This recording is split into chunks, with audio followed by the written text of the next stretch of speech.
Look at that! There's those little piggies. Of course, pigs living by the woods have to be careful. Ooh. You know, their silly song always makes me laugh. But they should be looking out for the big bad wolf. For the big bad wolf. Hello, this is episode 233. They're driving in a Bentley. When I mean they, there's like Eleanor Rigby. Yeah, good name, I know. And a psychotic werewolf driving in a very expensive Bentley. I mean, what could possibly go wrong?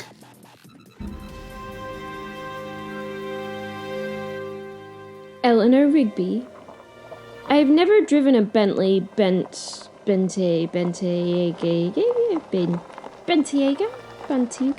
before. To be honest, I never wanted to. In truth, a car like this hurts my feelings. In my earlier, more politically charged period, I would have been totally disgusted with someone owning something like this. Now I was driving it. It was a lovely thing, though. I hate myself a little for thinking that, but it was amazing. I can see the benefits of wealth. I bet the professor had never had to resort to baked bean curry to get through the week. It was a fantastic car, and although the name was stupid, Bentayga? Until about 20 minutes ago, I hadn't been entirely sure how to pronounce it. In fact, I did not want to pronounce it. Let's give it a try. Bentayga.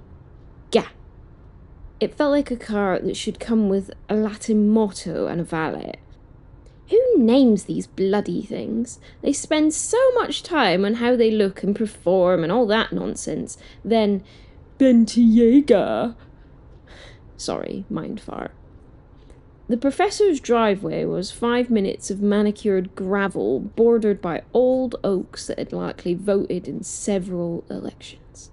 The kind of trees that could definitely hold a grudge. I bet they all had postcodes attached to them for resident tree nymphs. I wondered how much of this estate's population was comprised of corporeal-tested others, the Fae. Perhaps this is why this place felt the way it did. Not quite real. Not quite not. Will was all coolly slumped werewolf, in man form, in the passenger seat, all 6 foot odd of reluctant, fine-smelling. Does he possess some glamour that he uses to deceive my eye?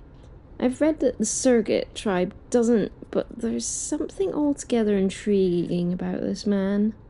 He had taken his jacket off, and I'd noticed that, in deference to his wolf soul, he placed it in the footwell, rather than throwing on the back seat, which was now inhabited by an invisible wolf soul. Yep, you heard that right too, invisible wolf soul. The man part of this duo sighed and lounged down in a plain white t-shirt that somehow managed to look like it had been designed by a gothic tailor. His hair was strangely damp from wherever he'd been brooding, and his eyes, those gold-shot coloured eyes, were fixed on the passing scenery like it had personally offended him. Maybe some of those tree nymphs had. In the back seat, though, I couldn't see him. I could feel Fenrir, Will's ancient invisible wolf soul. His presence pressed against the air like static. It prickled the back of my neck every few seconds, just to remind me he was there. We left the private road past the gatehouse. The giant gates opened by themselves at our approach, of course. Did they open by magic or mechanics? I said out loud. Will laughed. Why'd you care? He asked. I sighed and ignored him. Of course I cared. I was by definition of being a student a nosy person. Will was definitely not cool. He was an utter cunt. Sorry, but it was more than appropriate for this man. Thing. Whatever. He exuded sexiness, but he was a proper knob. So narcissistic it would seem the world had been created for his personality. I returned my focus to the Bentley as it purred along the country road, smooth as cream. I was enjoying driving it. This was driving. In the old Igo, Betty, this would be travelling. Will spoiled my driving inflection, of course he did. He spoke, he had to. He had not heard his own voice for at least 5 minutes. His words, as usual, were threaded with the kind of patronising amusement I'd already learned to brace for. So, Dr. Rigby in training, he said, stretching the words like a cat disemboweling a mouse. Another little dig at me. I tutted. I could not help it. It just arrived at my tongue and teeth. He smirked and had the audacity to carry on talking. Tell me, what does the modern scholar think about the supernatural these days? Do you believe in ghosts and monsters, or are you here to rationalise us into footnotes? He asked with what seemed little interest. Did I think he could ever be interested in anything as tiny as humanity? I glanced at him. His smile was deliberate, testing, like he was waiting for me to flinch or start quoting something embarrassingly outdated from a textbook. But I didn't flinch. I would not give this monstrous man that pleasure. Instead, I took a slow breath, offering him the sensation that he was boring me and that his question was a little bit silly. At least that was what I wanted to display. The professor had warned me that talking to Will was like fencing with sarcasm. I think he did Will a great service by saying this was fencing. Will just seemed to be trying to bludgeon me with it. I decided to parry anyway. After all, I had always wanted to speak to him. Only now did I realise that he was what he was. Not a very nice thing. Fancy that, Eleanor. The werewolf not being a very nice thing. Strange that. I added a little bit of a patronising growl to my voice as I tried to act as though what he had asked deserved a hint of ridicule at him asking such a silly, inept question. Belief, as you should know, a nice addition to the sentence there, a riposte that he had walked into with his strike. And reality aren't opposites, I said, keeping my eyes on the road the entire time. He was listening, but he turned to the front of the car and settled deeper into his seat. So I continued. They're codependent. The supernatural isn't outside of the natural world. It's the part of it that refuses to fit in the boxes we've built. His smirk faltered, just slightly. Oh, he said. What does that mean exactly? It means, I paused before I continued, that entities like you, werewolves, spirits, cryptids, angels, you don't defy physics, you expand it. The same laws that make gravity work also govern possession and transformation. We just don't have ways to measure them yet. From the back seat came a low growl, half amused, half sceptical. That would be Fen. So you think that science can dissect the divine? Will murmured, completely offhandedly. You think it's all equations waiting to be solved and stuff? I took a moment to consider this statement. I had learned that the most intelligent always pause to consider before replying. No, I said. I think it's all relationships waiting to be understood. Energy, intention, myth, biology, they all interact. The old tribes of Surrogate understood that. They called it the Pact of the Fang, the idea that the spirit and the body must remain in balance or both go mad. He looked at me sharply then, surprise flickering behind those wolf eyes. The Pact of the Fang? He asked, bemused. Who called it that? I looked at his eyes briefly and then replied with an element of my own smugness. I did. I smiled as I returned my eyes to the road ahead, enjoying his questions. He stared at me. I could see things rushing through his head. I thought he might be angry. I thought he might admonish me for what he thought was a display of disrespect to him and his kin. I prepared an apology in my head. Then he laughed. The Pact of the Fang, rated R at a cinema near you. Sounds like a crappy B-movie to me, he said.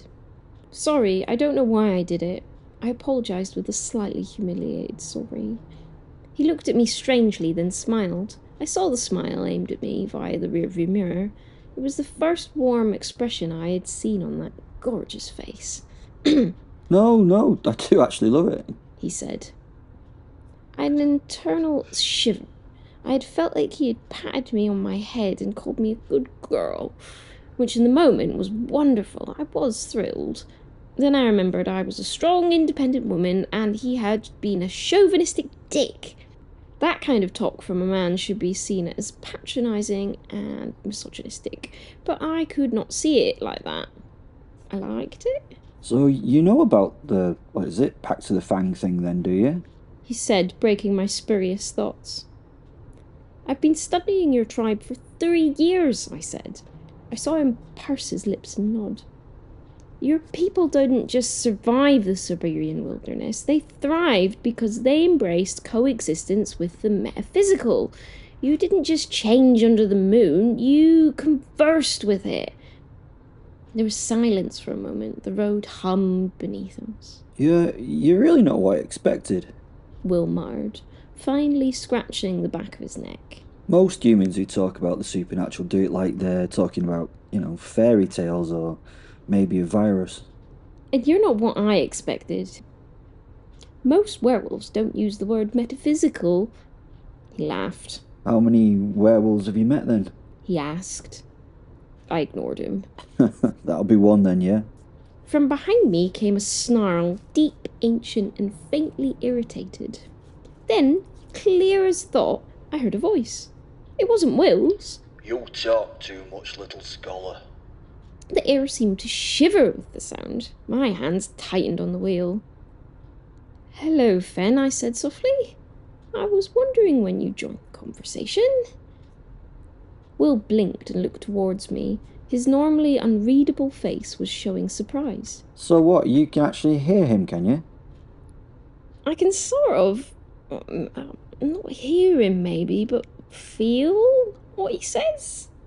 I said, it's like being next to a radio tuned to the wrong century. That earned me a low rumbling laugh from the wolf spirit. You are bold, that may save you or doom you. Most of my lecturers say that about my thesis, I said, keeping my tone light.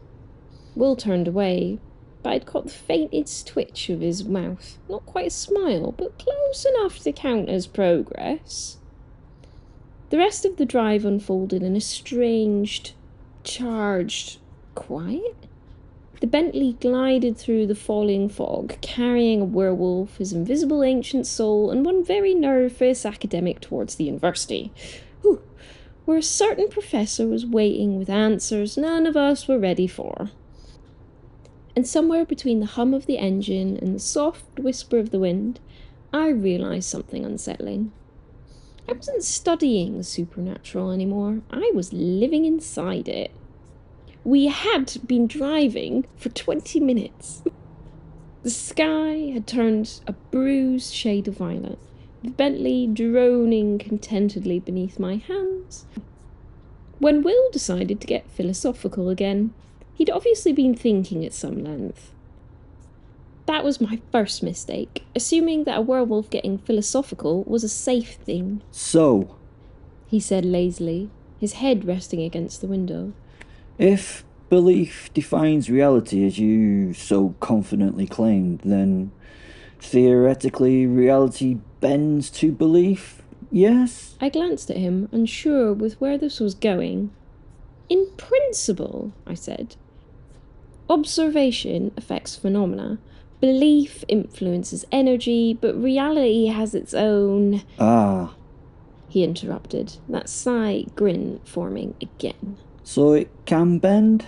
I didn't say that, I replied. I said it responds like a current. You can't influence it, but you can't...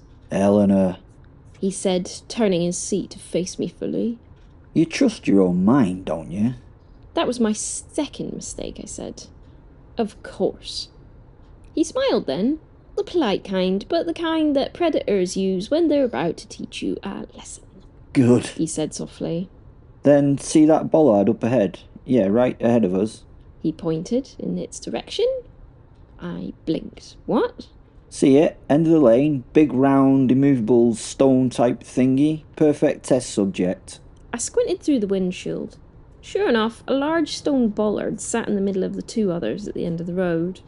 I was sure that they hadn't been there before he'd mentioned them. I'm not seeing things, am I? I asked. No. Said Will, far too calmly. It's there, but here's the thing. If you truly believe it's not real, if your mind and your faith in unreality are absolute, then you can drive straight through it, can you not? No damage, no collision, no reality. Will reality yield? It will, won't it? From the back seat came Fenn's low, ancient rumble, part warning, part growl. Do not do this, little scholar. I ignored him for the moment. My heart was already pounding. You're joking, I said. Deadly serious. Will replied, eyes glittering. You claim belief shapes the world. So shape it. Go on, drive forward. Prove it. Let's see some magic. He toys with you. Finn snarled. He would see how far you go before instinct betrays your mind.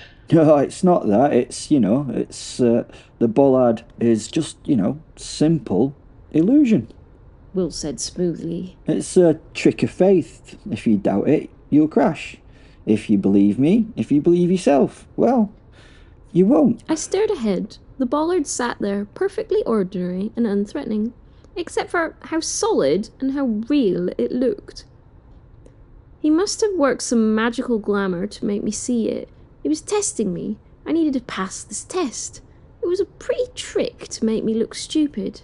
I was not going to fall for this test. I gripped the wheel tighter. You wouldn't risk the car, I said. Not a Bentley. You love this thing. He laughed. It's not mine, but of course you're right. I wouldn't be daft enough to let us have a massive accident just to make a point, would I? He laughed. And anyway, I'm not risking it. You are. He said, leaning back, then the grin widened. I love seeing how far a human will, take an idea. The road narrowed, the air thickened. The rational part of my brain, the part trained in evidence, analysis, controlled variables, screamed, stop! But the other part, the one that had studied ghosts and quantum consciousnesses and the edge of belief, whispered, what if he's right? I eased my foot onto the accelerator. The engine growled. Will laughed. Eleanor? Fenn's voice rippled through my mind like a cold wind. Do not give him this victory. It's okay, I whispered. He's not really going to let me crash. It's a trick he's testing me with. Atta girl. Will murmured. You trust the unseen. Trust the murderous, psychotic killer. The bollard loomed closer. Will was laughing. 30 meters. 20. 10. The rationalist in me screamed that this was insane, that I was about to smash the professor's car, my career, and possibly my face. But the other voice, the one that believed in the shimmering, hidden structure of the supernatural world, said, belief defines reality. And for one mad, shining second, I believed that the bollard wasn't real. I hit the accelerator, the Bentley surged forward, and the impact came with the sound of an explosion of air and metal. The car lurched with an immediate bone jarring.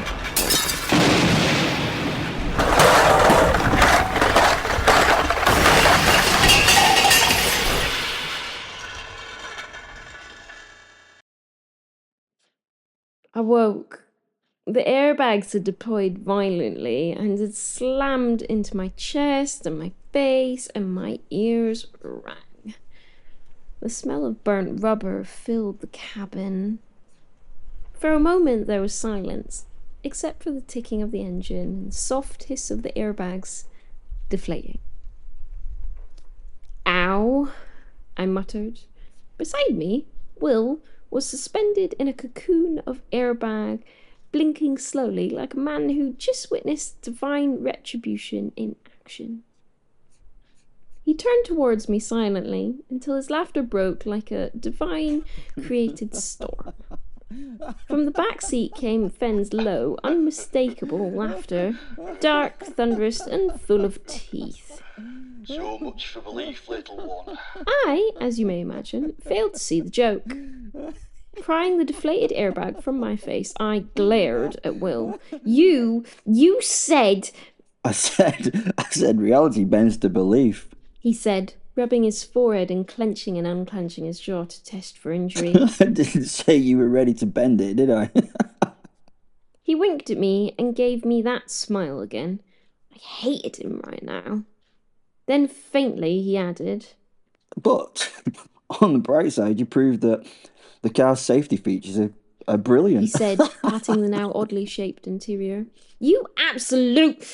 I began. Genius? I didn't answer. I just stared at the wrecked Bentley, the bollard that had most definitely not been an illusion, and thought, this is what happens when philosophy meets a complete dickhead. Fenn's voice echoed in my mind one last time, soft and amused. Next time, little scholar, trust the wolf over the man. That was so fucking stupid of you. I can't believe you did that. Said the laughing bastard sat next to me. I mean, it was fucking brilliant, but so fucking stupid. He carried on through the laughter. He paused and wiped his eyes. Fucking funniest thing I've seen this week, honestly. Can't believe you believed me and that belief fucked you up. He coughed and settled a little, staring at my hard and angry face. So what have we learnt, little intern? He asked me. It slipped out before I could stop it. That you're a total dick, I spat. Yeah, I am, yeah. He said, pointing at me. I mean, that's a given, isn't it? He replied again, laughing. I stared at him, and then a smile broke out on my face. There was a lot of adrenaline flowing through me. That's what I blame. Maybe I put the Bent in Bentley, or that stupid fucking name, Tiger Bollocks, I smiled. We were both laughing now, so the sound of sirens filled the air. Eventually I stopped laughing. I had to. I was now anti-adrenalized. I wiped away the tears from my face with a sleeve. The fucking reality of what had just happened hit me. I had done something very serious and dangerous. That sobered me in a moment. Will continued to laugh. I started to worry. Why was he still laughing? I became very uncomfortable. It was not that funny. You could have killed us. Me! I said disapprovingly. He looked at me and laughed harder as he acknowledged what I said with a nod of the head. He's not laughing at you anymore, little one. Came the wolf's voice. He's laughing at the phone call you're now going to have to make to Professor. Will turned in what remained of the seat and looked at the empty rear one, still laughing, and nodded again. I looked on, horrified at this vulgar display of conceit. And now he's laughing at because he's imagining the Professor's face when he sees the remains of this car. Will pointed at the invisible beast in the back seat. You're an utter bastard, I told Will. He looked at me and nodded, still unable to talk. He agrees, said the calm voice of the wolf soul.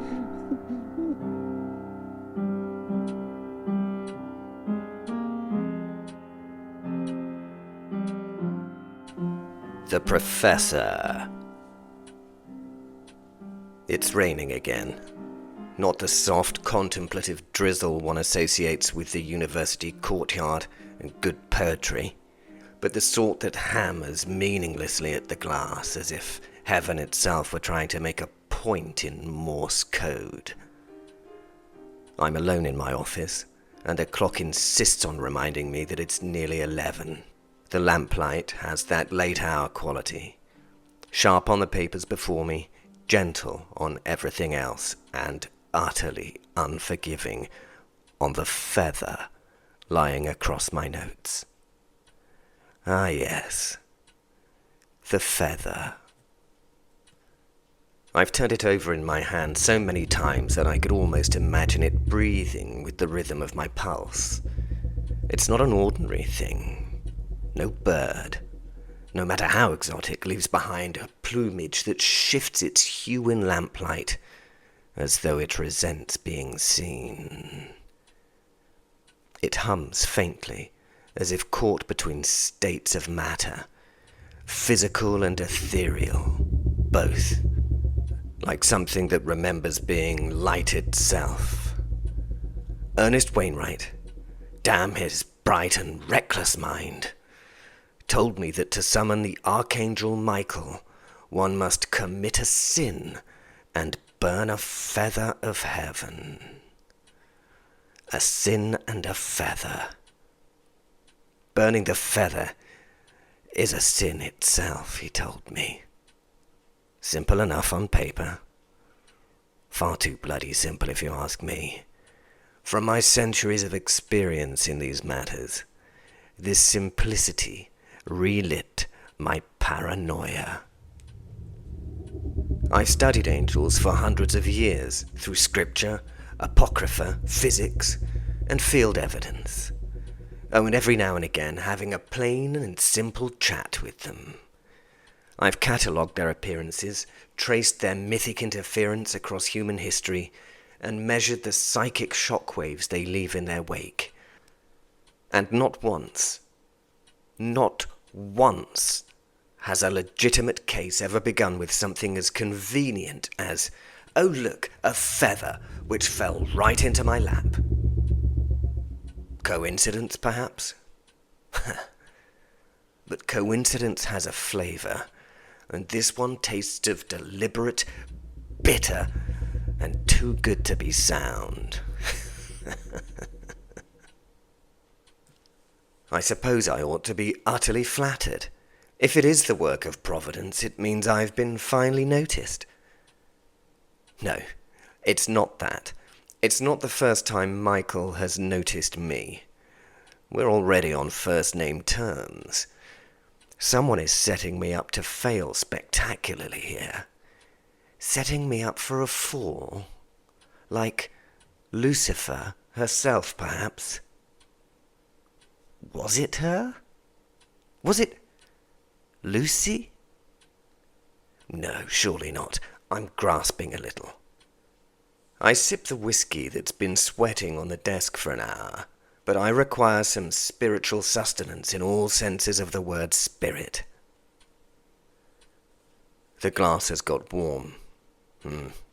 Disappointing.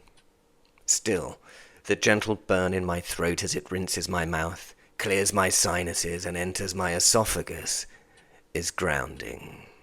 Reminds me I am, regrettably and not regrettably, not entirely mortal.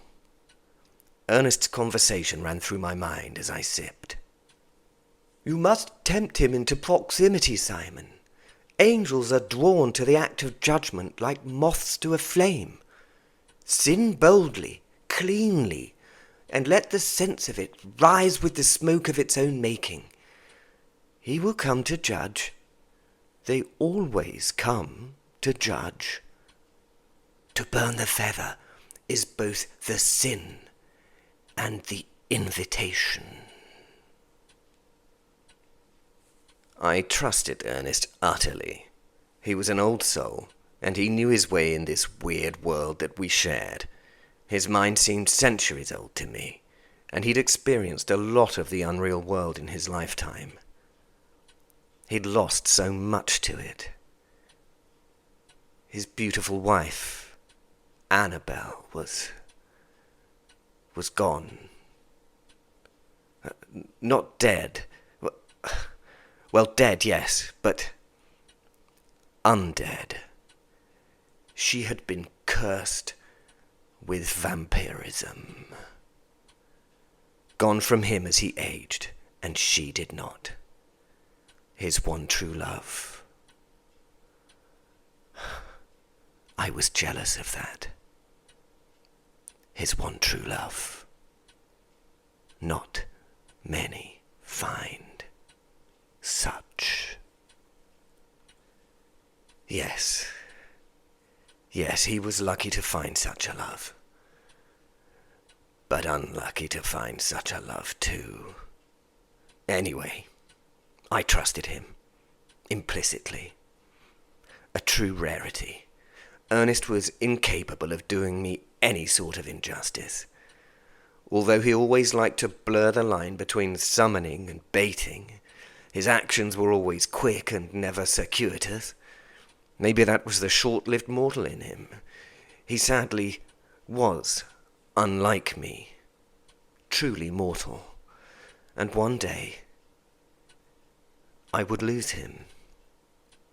Not the first person I loved that I would lose, nor would he be the last. I smile, still more than capable of such nostalgia. I take my pen and write in the margin of my own notes. To tempt an angel is to court annihilation with impeccable manners. So says Ernest. What a quote. A quote which I would put to good use in a publication or a future lecture. I smirk at that quotation, then underline it. Twice. When you're my age, humour's the only thing that keeps the abyss tolerable. Perpetual survival is constant misery interspersed with brief moments of joy. But those moments of joy are few and far between, and should be grasped when they raise their weary heads. Ernest was a source of many of those moments of joy. Oh, and the whiskey, and the coffee. Yes, that helps too. I've tried being sober and drug-free a few times. I've also found it was the incorrect thing to do for myself, not for everyone. For myself, it wasn't right to give up on the drugs. With the correct corrections, I could often blame them for my actions, you see, and in their own way, they do bring moments of joy. I rise from my desk and walk wearily across to the window. The courtyard below is slick and shining, a reflection of the storm clouds overhead. People walking glisten, rushing through the rain as if they need to escape the next mistake I am about to make. Very wise. The university sleeps. It's an odd place, older than its records admit it to be. The foundations beneath this very building are laid over a Templar crypt. I should know. I built it. And I put my friends in it. I used magical stones that I brought to the site, stones which had symbols carved in them that predate the Templar Order by centuries. Those stones offered protection from magics and misgivings. The site was holy and unholy, in equal parts. I chose this site for this academic institution somewhat selfishly. Ley lines and all that good paranormal nonsense all play a part in my choice. Well, sort of. Well, if I'm honest, I suppose the reality is I finally chose it because the estate I've owned since 1746 is just 12 miles away. At a good canter, a horse can do that in an hour to 45 minutes, and I've spent a lot more years riding here than I have driving. This office hums with my history. And on nights like this, I swear the walls themselves listen. Maybe it's the books. They do live a little. Perhaps that's why I feel uneasy. The office is concerned about the unwanted visitors, the book and the feather that have arrived unexpectedly. I know it's ridiculous, but this place is like a home to me. My spirit has added its own pollution to this place. It knows me. The feather sits where I left it, on my blotter. But every time I turn away, I imagine it moves a little closer to that godforsaken book. I turn quickly to catch it moving. It's absurd, of course. It doesn't move. But even absurdity has never saved anyone from the impossible. I reach for my dictation device, an old Bakelite machine I've had since the Cold War. It clicks and whirs to life, and I begin to speak in the dry tone I reserve for posterity. Field log, November the 6th. Preparations underway for invocation attempt. Class, Seraphic.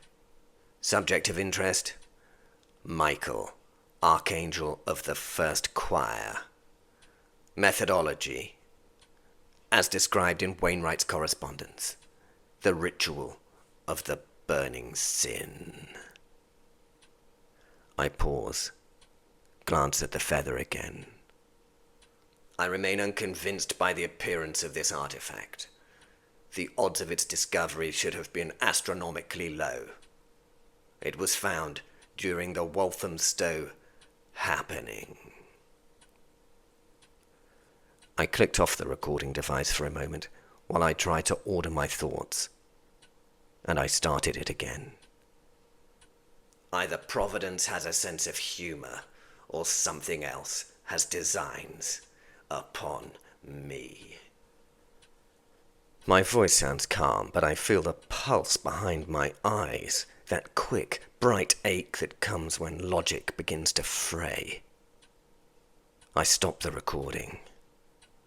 I hate it, I mutter aloud. When the universe starts arranging coincidences, it means it's paying attention, and that gives me a bellyache. And then the phone rings, smashing the thoughtful silence. That ancient phone bell rings out, far too loud. I nearly dropped the pen before rushing to pick up the handset. De Montfort speaking. There's static. Then Eleanor Rigby's voice, breathless and brittle at the edges. Professor? Yes? There's been an accident. I could hear Will's laughter in the background. What had the bastard done to... I heard her say. The decrease in her voice's volume must mean that it had been directed at Will or someone else there. Will's laughter increased. I covered the handset with my hand so as not to be heard by Eleanor. This was the ancient method of muting your phone before mobile phones were invented. Holding it there, I sighed loudly to the heavens, knowing they would not help me. But it felt sort of rightish. I removed my hand and returned to the conversation. Define bit, I say automatically. The Bentley's... well, it's bent mostly in one piece. Uh-huh, I said, my mind in horror. Silence. What's happened? I ask as I grimace. Will said something about testing the limits of belief, and, well, the bollard didn't believe in us. I close my eyes. Bollard! Yes, Big Stone. Very real bollard that was not supposed to be real. God help me, that fucking werewolf. Why does he do this shit? Please tell me no one's dead, but that Will is incredibly badly injured and in horrifying agony. Please tell me that. No, sir, he's just a bit shaken. Of course. Fent's fine, though he's laughing himself sick, and Will's pretending it was all a philosophical exercise, while he laughs at my apparent stupidity. Good. Embarrassment, Miss Rigby, is a wound the ego can survive, I reassured her. I'm so sorry. I really am. I should have never listened to it. I don't hold you to account for this, Eleanor. It's that utter cockwomble will, I partially lie. I have him securely in the crosshairs of my revenge rifle. Tears from the other end of the line. It's okay, Eleanor. I should have known he'd do something fucking stupid like this. The truth is, I really should have. More tears and sobbing. Poor girl's distraught. It was Will's fault, and actually, partially my own for putting her in that position in the first place. It's fine, honestly, it's just a... I paused while I finished the sentence in my head with £250,000 uninsured Bentley. I changed this unspoken thought to something else, which I muttered to the phone. It's just a car. I couldn't stop the slight stammer. No, not a very important car either. Again, I lied. Calling that Bentley a car was wrong. Never mind saying it wasn't important. I'll pay for it, she offered. No need to. I forced a laugh, knowing in my head that was simply an impossibility. I won it in a game of strip poker with, what's his face? 007 blokey. Ah, yes. Daniel Craig, that's him, I told her. This was actually true. I won't tell you what he'd have got if I hadn't had those 5 aces up my sleeve. 5 aces? Came as a question, which I ignored. I'll send someone to recover. I swallowed hard, the lump in my throat at the wreck of the Bentayga, saying, the car. And I'll send a taxi for your passengers. I paused. No. I'll have Fortescue fetch you. Even Will can't fuck with Fortescue. Monty has no imagination for Will to fuck with, so we're safe there. Oh, and don't listen to Will, or let him near anything at all inscribed with sigils. He has the moral restraint of a caffeinated raven. Already learned that lesson, sir. She returned, with a hint of gallows humour that almost makes me proud of her. I could physically say no more, so I hung up the phone gently, before I slammed both hands on either side of it, letting my anger go. Shit! I yelled. For a long while, I just stood there in disbelief, right hand pressed against my forehead. Fuck, I said quietly. What a complete and utter, world-beating, 00 fucking tosser! Why does he always fucking... I found myself laughing. And it's because he is what he is. A moment of calm. A moment of acceptance. The rain outside softened, and the thunder rolled away towards the sea. I look at the feather again, its edges pulsing faintly in the lamplight, and I can't help but feel the timing is deliberate. The ritual, the sin, the feather. And now my wayward little entourage crashing into reality like a Greek chorus of cosmic mischief. I reach out and pick it up once more. It's warm to the touch, as if remembering light.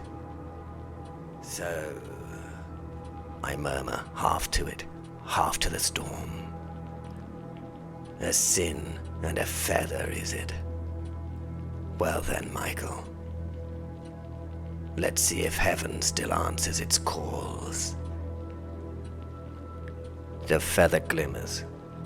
Somewhere deep in the walls of the university, I swear I hear the faintest sound. Not thunder, not rain, but something like wings brushing stone. I pour another inch of whiskey, smirk at the glass as though doing it a disservice, and add another large measure. The clock ticks on.